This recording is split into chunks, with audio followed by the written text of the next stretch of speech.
அன்னை மீனாட்சி அணிந்திருக்கும் திருமாங்கல்யம் உருவான கதை தெரியுமா? இத்திருமாங்கல்யத்திற்கும் திருமங்கலத்திற்கும் பெரிய தெய்வீக வரலாறு இருக்கு.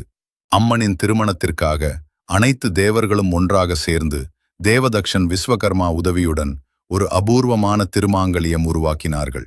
அந்த புனித திருமாங்கல்யம் உருவான இடம்தான் பழமையில் திருமாங்கல்யபுரம் என்று அழைக்கப்பட்டது. காலப்போக்கில் அந்த பெயர் மாறி இன்று நாம் அறியும் திருமங்கலமாகும். இன்றும் அங்கு இருக்கும் சொக்கர் மீனாட்சி கோவில் இந்த வரலாற்றை நினைவூட்டுகிறது. அந்த திருமாங்கல்யத்தில் சுந்தரேசுவரர் சிவன் மற்றும் மீனாட்சி அம்மன் உருவங்கள் பொறிக்கப்பட்டிருக்கும். இதன் அர்த்தம் என்ன தெரியுமா?